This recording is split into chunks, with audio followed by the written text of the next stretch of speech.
El motor del viejo Freightliner, al que Santiago apodaba El Valiente, tosía como un anciano con pulmonía. Cada kilómetro en la Sierra Madre era una batalla contra la pendiente, el calor y la propia maquinaria, un reflejo de su propia vida.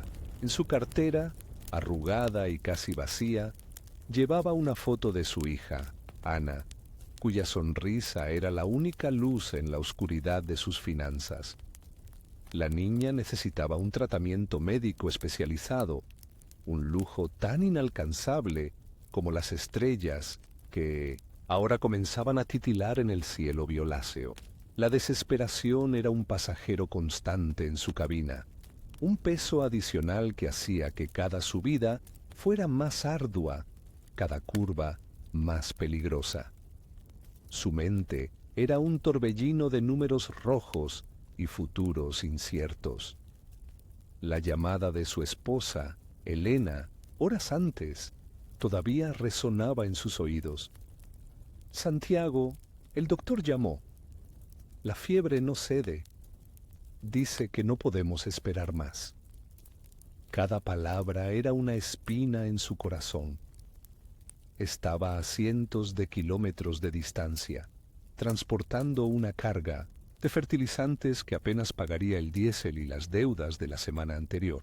Se sentía un fracasado, un hombre fuerte e incansable cuyo esfuerzo se disolvía como sal en el agua.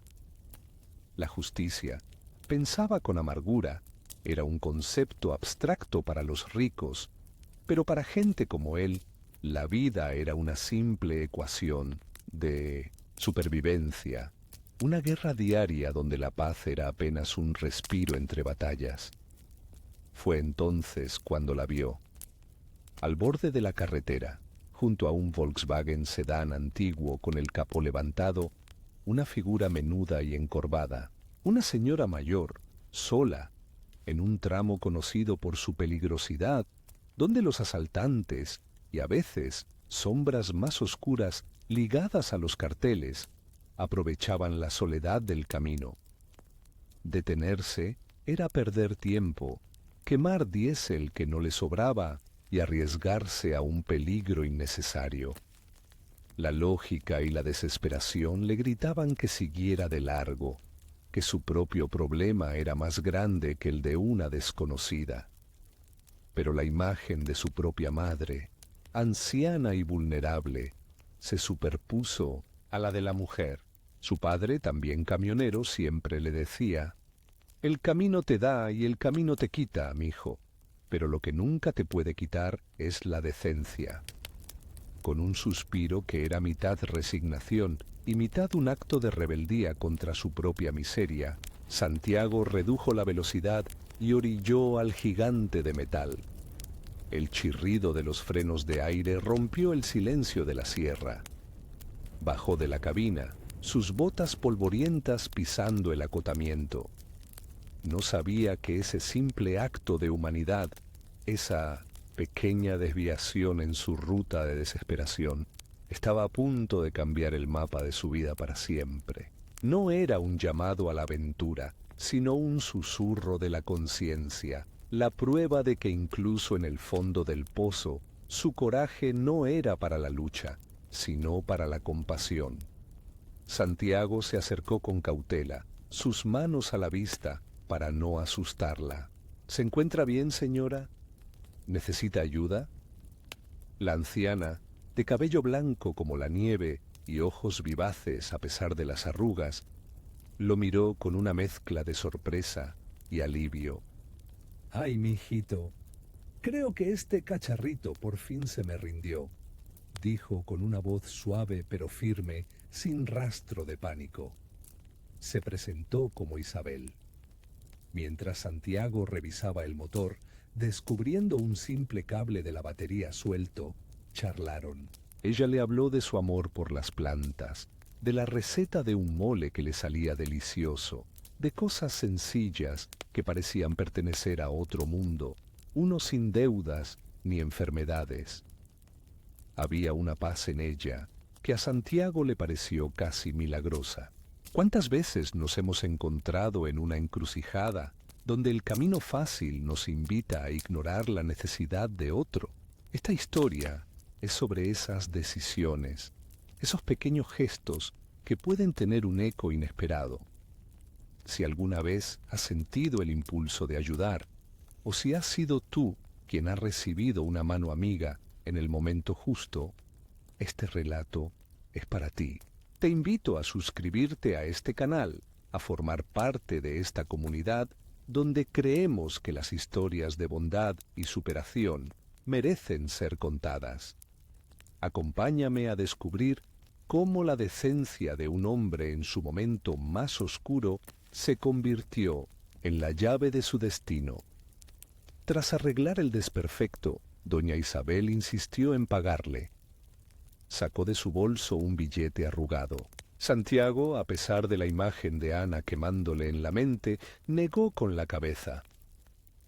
No es nada de verdad, guárdelo usted. Solo prométame que si ve a alguien más en problemas le echará una mano. Así nos pagamos todos.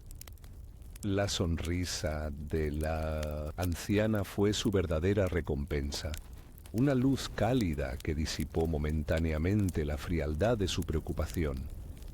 Ella anotó el nombre de su modesta empresa de transporte, Fletes Santiago, en un papelito. Nunca se sabe, a lo mejor un día necesito una mudanza, bromeó. Él sonrió, subió a su camión y reanudó su camino, sintiéndose un poco más ligero, como si ese pequeño acto de justicia personal hubiera aliviado una parte de su carga. Sin embargo, al llegar a su casa en el pequeño pueblo de San Judas, Tadeo, la dura realidad lo golpeó con la fuerza de un puño. Elena lo recibió con los ojos enrojecidos. El especialista había confirmado sus peores temores. Ana necesitaba una cirugía cardíaca, compleja y urgente. El costo era astronómico, una cifra que Santiago no ganaría ni en 10 años de trabajo ininterrumpido. La paz que había sentido en la carretera se evaporó, reemplazada por un pánico helado.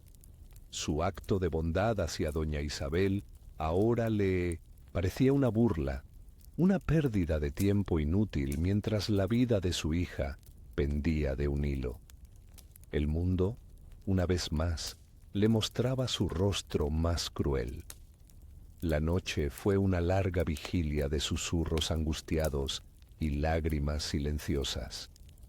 Santiago se sentía atrapado, un león enjaulado. La idea, venenosa y tentadora, que había estado rondando en los rincones más oscuros de su mente, volvió con una fuerza arrolladora. Todos en San Judas Tadeo conocían a los halcones, el cartel que controlaba la zona, y todos sabían que a veces necesitaban mulas, conductores dispuestos a hacer viajes discretos, sin preguntas, por una paga que podía cambiar la vida. Era un pacto con el diablo, un camino sin retorno que mancharía sus manos y su alma para siempre. Pero, ¿qué no haría un padre por su hija? La línea entre el bien y el mal se desdibujaba ante la imagen del rostro pálido de Ana. ¿Has estado alguna vez tan desesperado que las opciones incorrectas parecen las únicas disponibles? La lucha de Santiago es una lucha universal contra la desesperación. Te animo a que no solo te suscribas, sino que compartas en los comentarios cómo has encontrado fuerza en tus momentos más oscuros. ¿Qué te ha ayudado a mantener la fe, a elegir el camino del coraje sobre el de la desesperación? Nuestras historias de resiliencia son un testimonio del poder del espíritu humano. Al compartirlas, nos recordamos unos a otros que no estamos solos en nuestras batallas. Juntos podemos aprender y encontrar la inspiración para nuestra propia superación. Movido por la desesperación, Santiago hizo lo impensable. A través de un contacto en un taller mecánico, consiguió una reunión con un lugarteniente de los halcones, un joven flaco y nervioso apodado El Flaco. Se encontraron en una cantina polvorienta en las afueras del pueblo. El aire estaba cargado de olor a cerveza barata y miedo. Santiago explicó su situación, su voz áspera por la falta de sueño y la vergüenza. El Flaco lo escuchó con una sonrisa torcida, como un depredador que saborea la vulnerabilidad de su presa. «Claro que te podemos ayudar, mi buen Santi», dijo, su tono falsamente amigable. «Un viajecito a la frontera, rápido y fácil. La lana que te daremos solucionará todos tus problemas». Pero la solución venía con un precio implícito. No era solo el riesgo de la cárcel o de un enfrentamiento con un cartel rival. Era el precio de su alma. Al aceptar, se convertiría en parte del mismo sistema de violencia y corrupción que estaba ahogando a su pueblo, la misma oscuridad de la que intentaba proteger a su familia. Mientras el Flaco detallaba las instrucciones, Santiago sentía cómo una parte de él moría. La imagen de su padre, un hombre que a pesar de su pobreza, murió con las manos limpias y la frente en alto, lo atormentaba. ¿Podría él mirar a Ana a los ojos después de esto? La justicia para su hija significaba una injusticia para muchos otros. La guerra en su interior era más violenta que cualquier enfrentamiento en la carretera. Regresó a casa con el peso de la decisión aplastándolo. Le dio a El Flaco una respuesta evasiva. «Déjame pensarlo», ganando unas pocas horas de agonía. Elena, al ver la tormenta en sus ojos, supo que algo andaba terriblemente mal. Cuando Santiago le confesó la propuesta, ella lo abrazó con fuerza, sus lágrimas mojando su camisa de trabajo. «No, Santiago, por favor, encontraremos otra manera. Pediremos prestado, venderemos la casa, lo que sea, pero no eso. No te pierdas a ti mismo.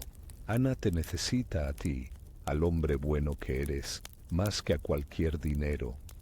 Sus palabras eran un ancla en su mar de desesperación, un recordatorio de que la familia era más que la supervivencia física. Era la preservación de su integridad. Justo cuando la oscuridad parecía total, un coche de lujo, un sedán negro con los vidrios polarizados, se detuvo frente a su humilde casa de bloques de cemento. La visión era tan fuera de lugar que parecía una alucinación. Santiago pensó lo peor. Eran los halcones, viniendo a presionarlo, a forzar su decisión. El pánico le atenazó la garganta. Elena lo jaló hacia adentro, cerrando la puerta con un temor palpable. Un hombre alto, con un traje impecable que costaría más que... Su camión descendió del vehículo y caminó con paso decidido hacia su puerta. Santiago se preparó para la confrontación, su cuerpo tenso, listo para defender a su familia con lo único que le quedaba, su coraje desnudo. El hombre del traje no era un sicario. Tocó la puerta con una cortesía que desarmó a Santiago. Cuando abrió, el hombre lo saludó con una profesionalidad fría. «¿Señor Santiago Pérez? Mi nombre es Fernando Rojas. Soy el asistente personal del señor Ricardo Montes, CEO de Grupo Solara. El señor Montes desea hablar con usted. Nos pide que lo acompañe a sus oficinas en Monterrey».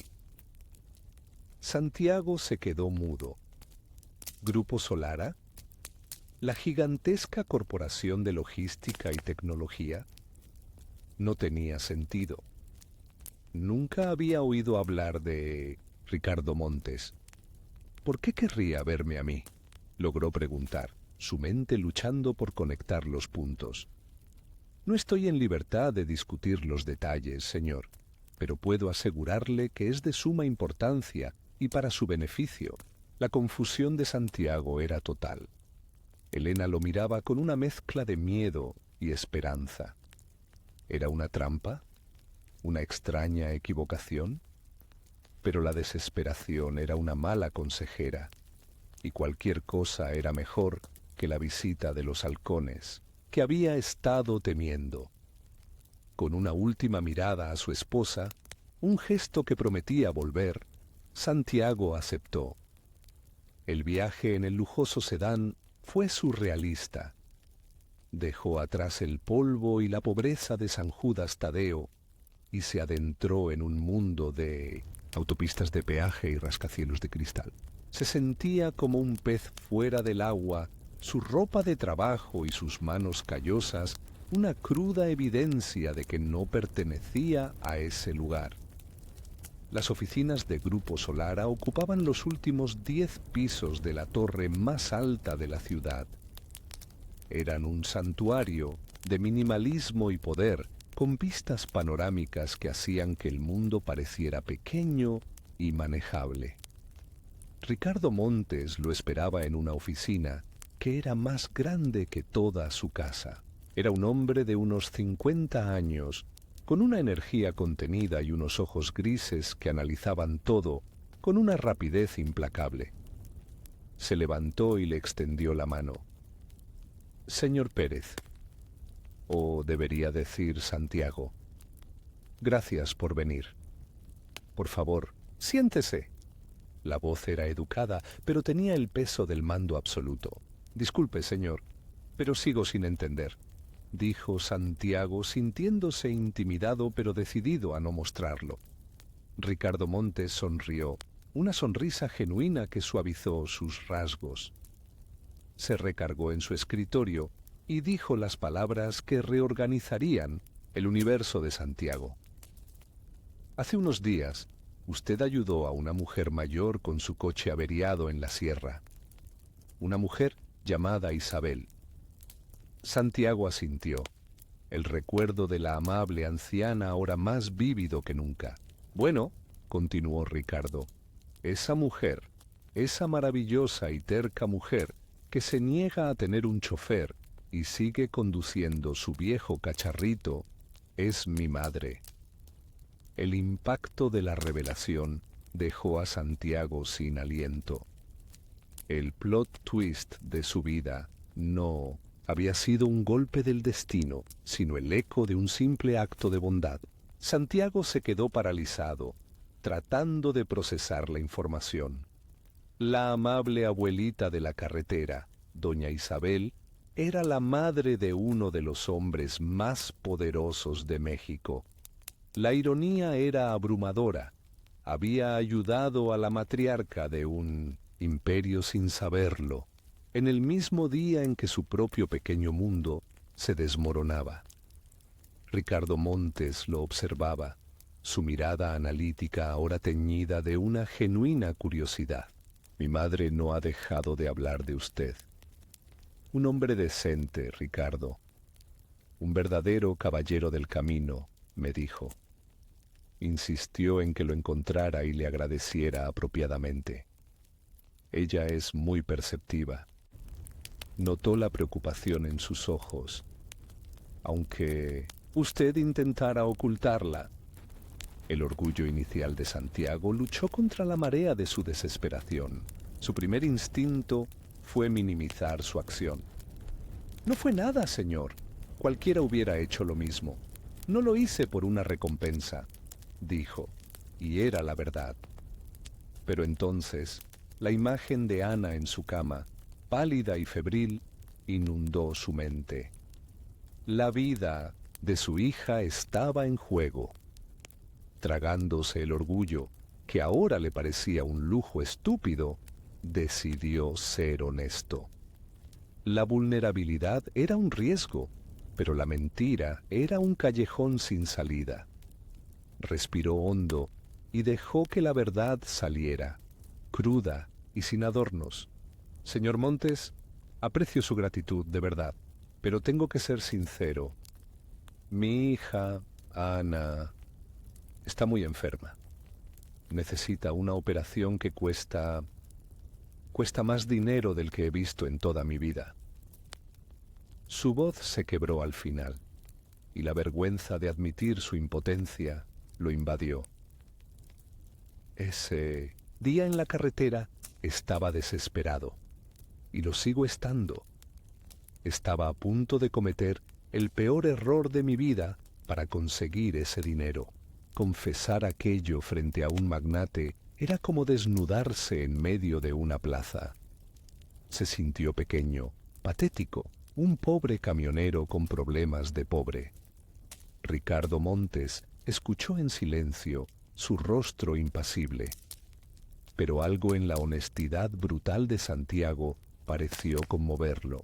Se alejó de su escritorio y miró por el ventanal hacia la ciudad que se extendía a sus pies. Durante un largo minuto, el único sonido fue el zumbido del aire acondicionado. Santiago esperó, el corazón latiéndole en los oídos, sintiendo que había arruinado su única oportunidad. Finalmente, Ricardo se giró. Sus ojos ya no eran fríos. La decencia, Santiago, no tiene precio, pero la lealtad y la integridad sí tienen un valor incalculable. Y usted ha demostrado tener ambas. Olvídese del dinero. A partir de este momento, todos los gastos médicos de su hija corren por cuenta de mi empresa. Llévela al mejor hospital. No se preocupe por nada. Considere la deuda de mi familia saldada. Pero no había terminado. Y sobre su otro problema, creo que también tengo una solución. La oferta de Ricardo Montes fue más allá de lo que Santiago podría haber soñado en su delirio más optimista. No quiero simplemente darle dinero, Santiago. Eso sería un insulto a su dignidad, la misma que mi madre tanto admira. Quiero ofrecerle una oportunidad, una verdadera oportunidad de superación. Le propuso un contrato como transportista independiente para Grupo Solara. Le proporcionarían un camión nuevo, un Freightliner Cascadia último modelo, a través de un programa de arrendamiento con opción a compra. Le garantizarían rutas constantes y bien pagadas, transportando componentes tecnológicos y productos de alto valor para la corporación. Usted conoce las carreteras, conoce a la gente. Necesito a alguien de confianza en esa región, alguien con coraje y principios. Creo que usted es ese hombre. Santiago estaba aturdido. Pasó de contemplar un pacto con el diablo a recibir una propuesta que parecía una bendición del cielo.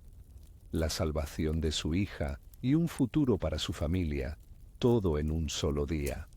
Aceptó, sin dudarlo, con la voz ahogada por la emoción.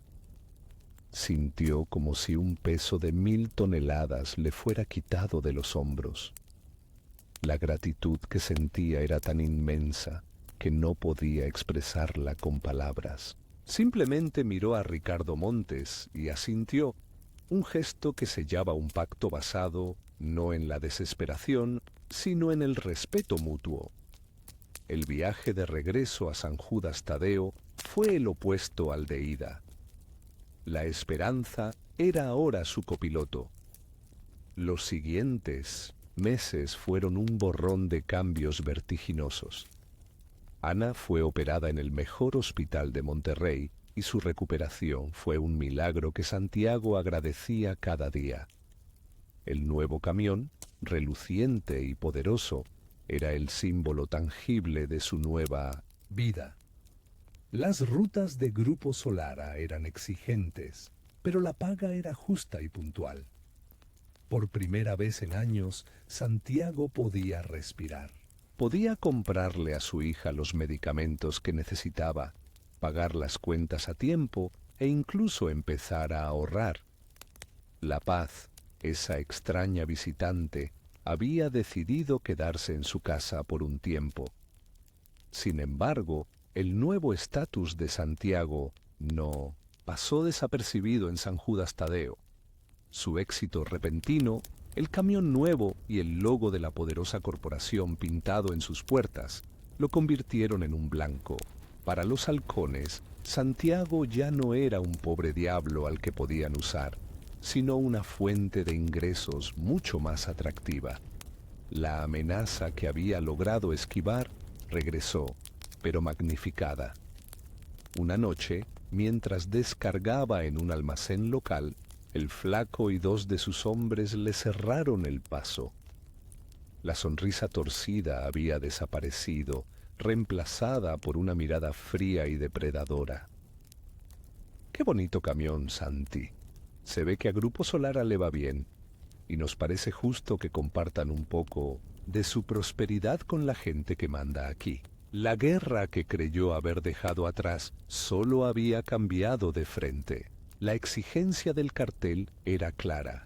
Querían una cuota de seguridad mensual, una cifra exorbitante que se comería una gran parte de sus ganancias. Santiago se encontraba en una nueva encrucijada. Podía informar a Ricardo Montes, arriesgándose a que la corporación, por política de cero tolerancia, cancelara las operaciones en la región, lo que lo dejaría a él y a otros empleados locales sin trabajo.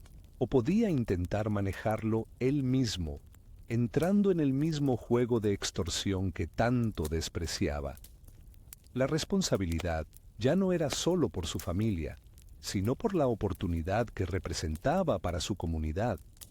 Grupo Solara, sin saberlo, había empezado a invertir en el pueblo y él era el custodio de esa frágil inversión. Recordó su conversación con doña Isabel, su calma y su sabiduría.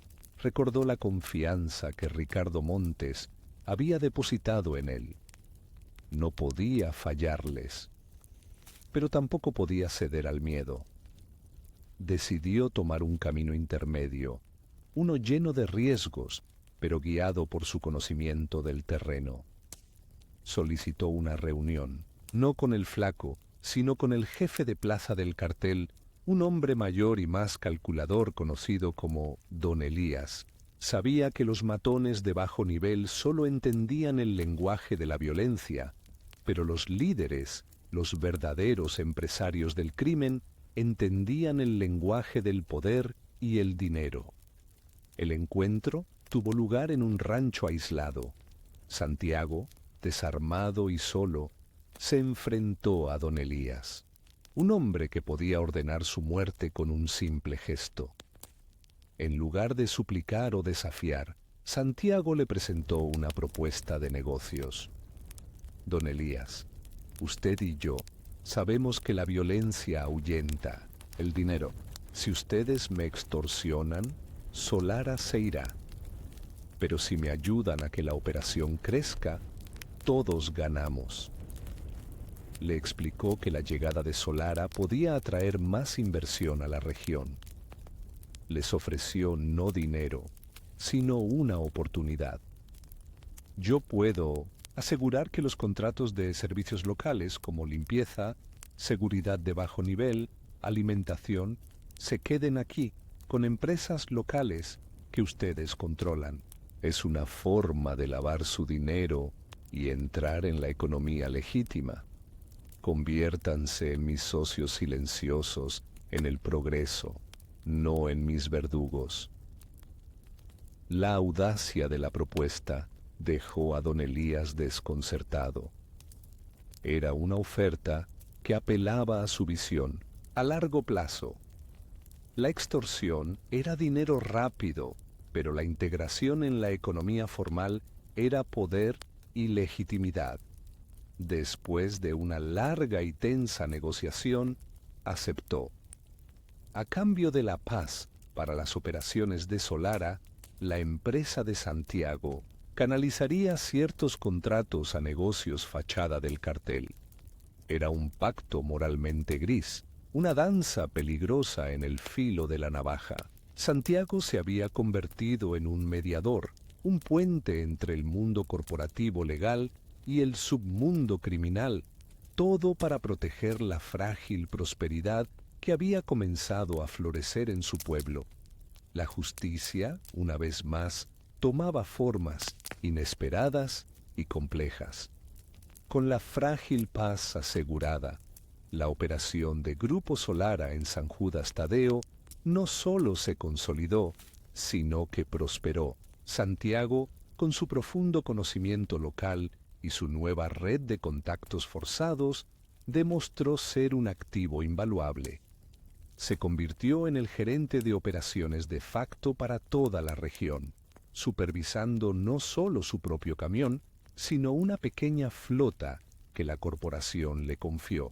Contrató a otros camioneros del pueblo, hombres como él, a quienes la vida había golpeado duro, ofreciéndoles salarios justos y una oportunidad de superación. Estaba, ladrillo a ladrillo, construyendo un muro de contención contra la desesperanza. Su relación con Ricardo Montes se profundizó. Pasó de ser la de un benefactor y un beneficiario a una de mutuo respeto y confianza. Ricardo, fascinado por la habilidad de Santiago para navegar en un entorno tan complejo, comenzó a escucharlo no solo en temas logísticos, sino también estratégicos. Santiago le enseñó al CEO las lecciones que no se aprenden en las escuelas de negocios, que la confianza de la comunidad vale más que cualquier contrato, que a veces la paz se negocia en la sombra y que la verdadera inversión es en la gente. Ricardo, a su vez, le dio a Santiago las herramientas y el respaldo para convertir sus ideas en realidad. Un día, Santiago invitó a doña Isabel a su casa para comer. Quería que viera a Ana, ahora una niña sana y risueña, corriendo por el pequeño patio. La anciana llegó con su sonrisa cálida y una canasta llena de pan dulce. Mientras observaban a la niña jugar, Santiago le confesó las dificultades y los pactos grises que había tenido que hacer para mantener la paz. Doña Isabel lo escuchó con atención y luego le puso una mano en el brazo. Mi hijito, la bondad no es un solo acto, es un camino. Y a veces el camino está lleno de polvo y lodo.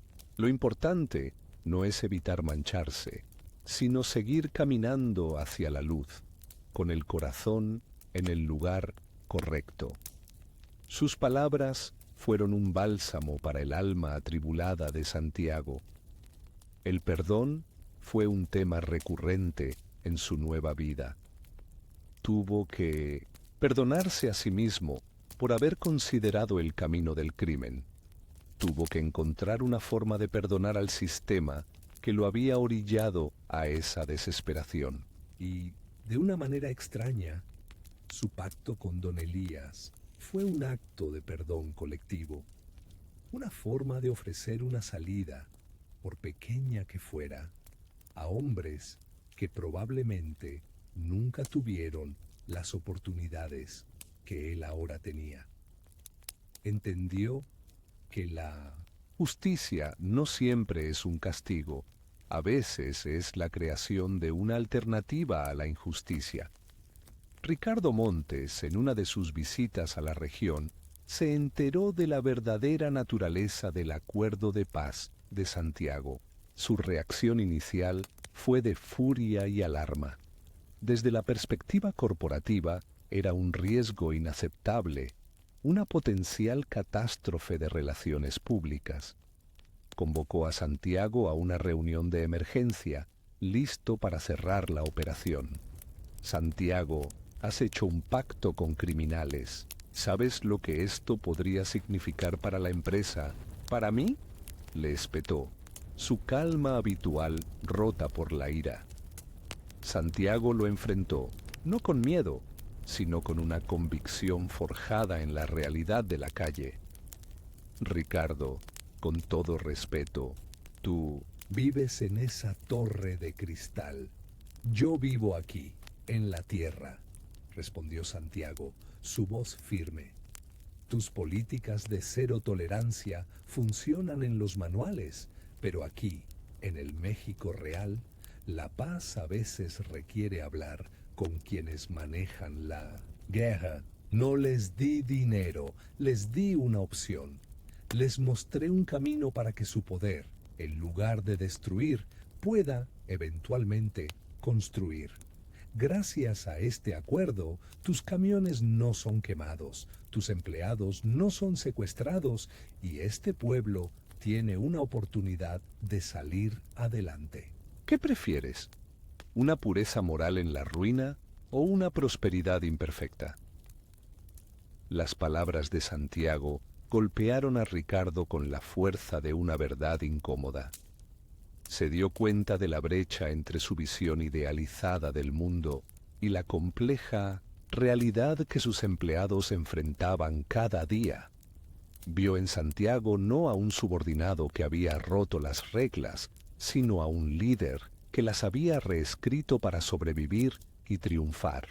Por primera vez, el CEO entendió que el coraje no era solo tomar decisiones audaces en una sala de juntas, sino también la valentía de ensuciarse las manos para proteger a su gente y construir un futuro viable en un entorno hostil. La furia de Ricardo se disipó, reemplazada por una nueva y más profunda forma de respeto. Tienes razón, Santiago, admitió finalmente, la tensión abandonando la sala. Quizás soy yo quien tiene que aprender de ti. Ese momento marcó el punto de inflexión final. Santiago ya no era solo un empleado o un protegido. Se había convertido en un socio estratégico, un consejero cuya sabiduría del mundo real era tan valiosa como los análisis financieros de Ricardo. Juntos crearon una fundación financiada por Grupo Solara, pero administrada localmente por Santiago, dedicada a ofrecer becas de estudio y capacitación laboral para los jóvenes de San Judas Tadeo, creando una alternativa real y directa al reclutamiento del cartel. Estaban combatiendo la guerra no con balas, sino con oportunidades. Años después, Santiago se encontraba en la colina que dominaba el pueblo, de pie junto a su viejo Valiente, que ahora mantenía como una reliquia, un recordatorio de su pasado. Abajo, las luces de San Judas Tadeo brillaban con más intensidad que nunca. Un pequeño parque industrial, una iniciativa de la fundación, estaba en construcción. Su hija, Ana, estaba a punto de entrar a la secundaria, soñando con ser doctora. Su familia tenía un hogar seguro y un futuro brillante. La paz en la región era todavía frágil, pero era una paz tangible, tejida con hilos de trabajo, educación y esperanza. Reflexionó sobre su increíble viaje. Todo había comenzado con una decisión simple: detenerse a ayudar a una extraña en la carretera. Un acto de bondad sin expectativas, nacido de la decencia que su padre le había inculcado. Ese gesto había desencadenado una cascada de eventos que no solo lo salvaron a él y a su familia, sino que le permitieron convertirse en un pilar para su comunidad. Comprendió que el heroísmo no siempre ruge, a menudo susurra.